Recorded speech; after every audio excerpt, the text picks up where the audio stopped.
Hi, welcome to your online campus AP Calculus course. I'm going to go through some orientation information so that you understand how the course works and what the course policies and expectations are. A little bit about myself. I have a BS in Mathematics from Clemson University. I got my ED certification in secondary education for mathematics at the University of Hawaii and my master's in curriculum instruction for secondary mathematics at George Mason University. I've been teaching for 15 years.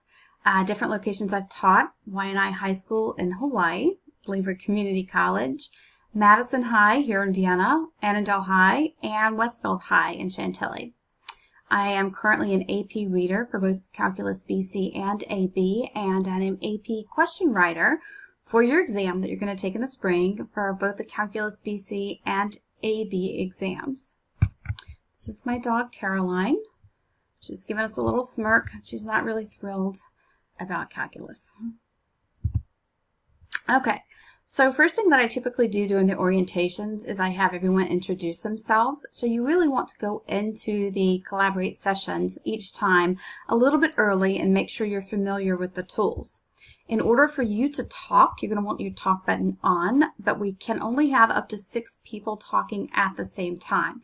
So we would like for you to only have your talk button on when you intend to talk. So it is best that you raise your hand first, and when I call on you, turn your talk button on, wait about a second, and then speak, and then don't close your talk button until after you wait a second after you've stopped speaking, simply because you don't want it to chop, because everything's going across the internet, and depending upon everyone's internet speed, you don't want to turn your mic off before they've actually heard you.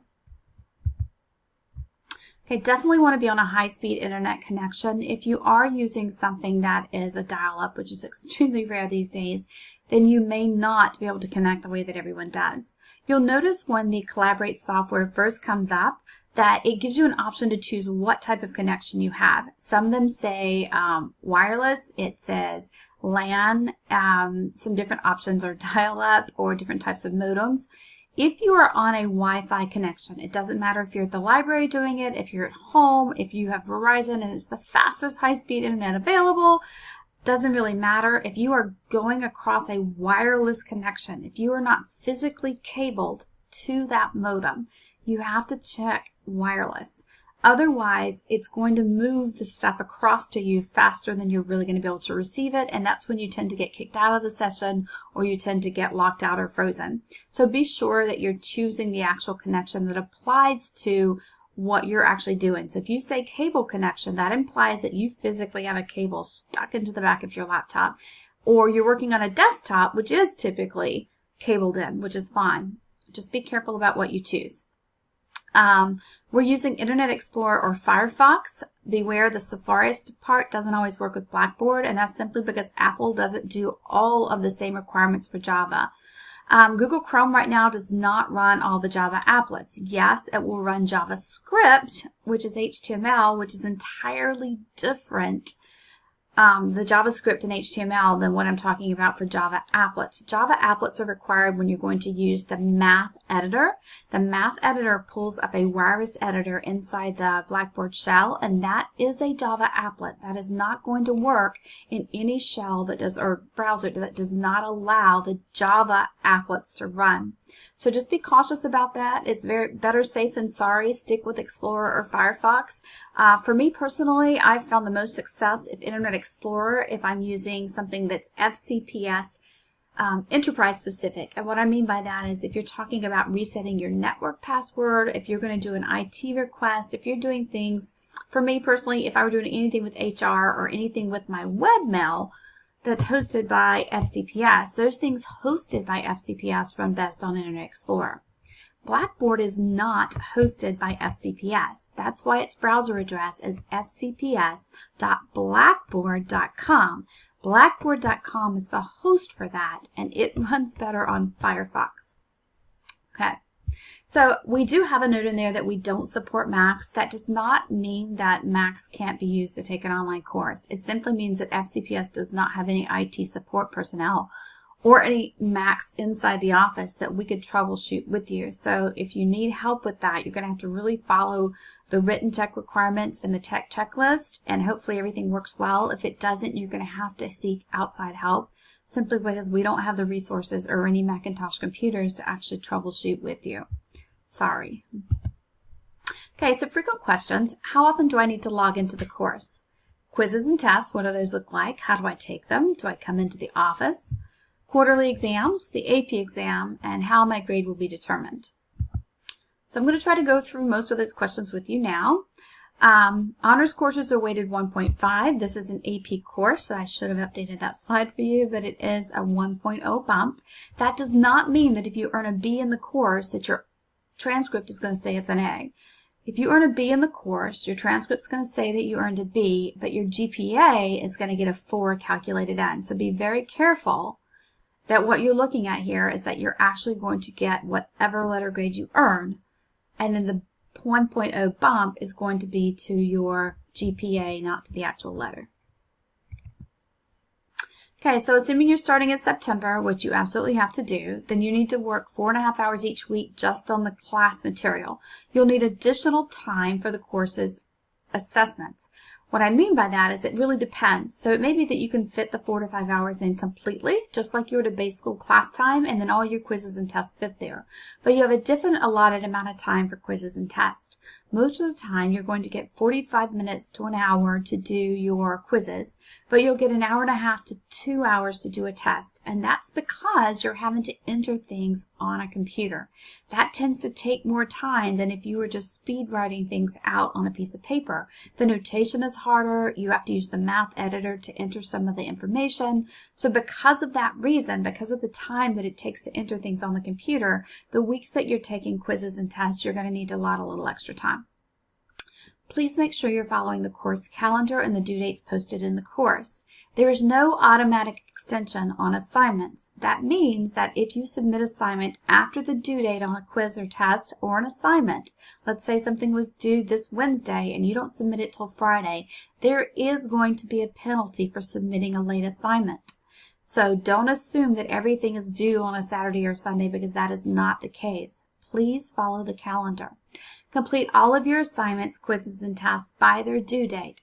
If for some reason you can't meet a deadline, and I don't mean that it necessarily just has to be because you were so deadly ill, I'd rather you tell me the truth than constantly tell me you're ill and couldn't get to something. Okay, so if let's think of a good example. I have play previews this week. Maybe I'm in line for a Cappy, and I've spent months preparing scene sets for the scenes and everything in the play. Then I really want to be there on Thursday night for that first opening night of the play. If you tell me that ahead of time, the answer is always going to be yes.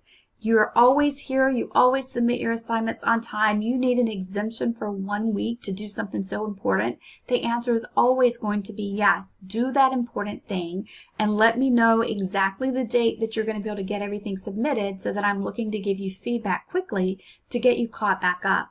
What you can't do is stay perennially behind. It's not going to work for you. It's not going to work for feedback. All the other students are going to wait for the quiz and test answers to know how they're doing based off you being behind, and that's not going to be an acceptable way to continue the course. Okay, so be honest with me. Contact me ahead of time. Be the young adult that I expect you to be. So you're going to let me know that you're going to be absent from work. You're not just going to ditch and not show up to work and get fired. Okay, so just contact me ahead of time. Let me know what's going on. So don't just miss deadlines and hope later that everything's going to be okay. Okay, so check your email every single day. Be motivated, because you're the engine for this course. You signed up for a course where a lot of the material you have to study independently, so you need to stick to that calendar and do a little bit every day. It's going to be nearly impossible to take this course in 2 days a week where you're cramming everything in on a Saturday or Sunday.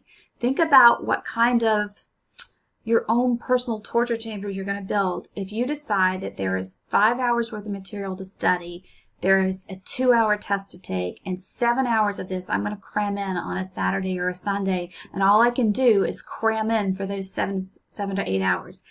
Who would want to sit in a class for 7 to 8 hours straight, all in one day, and try to learn everything? Not only are you probably not going to be successful in learning, Even if you are successful, it's going to make a miserable weekend for you every weekend for the rest of the school year. Okay, be sure you're communicating with me and that you're participating, not just showing up for the live classes, that you're actively participating in the live classes. Okay, so again, making sure you check your email every day. Some of you I don't hear from for days, and that gets me very concerned. Make sure you're logging into Blackboard routinely, prefer every day. Read the announcements. Check your grades every day to see what feedback I've given you. That should be the first two things you do every single day. Did I read the announcements for any updates or changes to the calendar? Did I read the announcements to make sure if there were any hints or tidbits or special information about quizzes or tests? Did I check my grades and view my feedback before I move on? Because if I want you to redo something because you didn't understand it, everything we do in this course is a foundation for the next thing in the next lesson. So if you didn't understand something on lesson 1, you really need to get that feedback. Resubmit if I've asked you to, or at least go through the notes if I haven't asked you to resubmit, to make sure you understand now before you move on and mess up the next thing as well. Okay, make sure you're completing all the assignments and readings, all your assignments on time, attending the live class, and that you're submitting your quizzes and tests on time. Most of the time, your live class is going to be a review to prepare you for a quiz or test that's coming up. Please don't miss these. If you misunderstand something, the only way I'm going to know is if you attend that chat so that I can make sure if I'm asking you questions or seeing what you're doing or seeing as a class whole, if the class doesn't understand, that I make sure I clarify. Okay, so true or false, you can automatically work on the weekends if you were behind. The correct answer is false. You need to let me know if you're going to be behind or if there's something that you have that's coming up, whether it's your grandmother's birthday or it's your play preview or you have a ballet recital or you have some other event. Maybe it's your birthday and your parents have planned something special for you and they're taking you to Kingston Indian. Make sure you're telling me that ahead of time so that I don't mark your assignment late and we set together an acceptable due date for your makeup work. Okay, the virtual chat, you have to attend every week. It's Thursday at 8 p.m.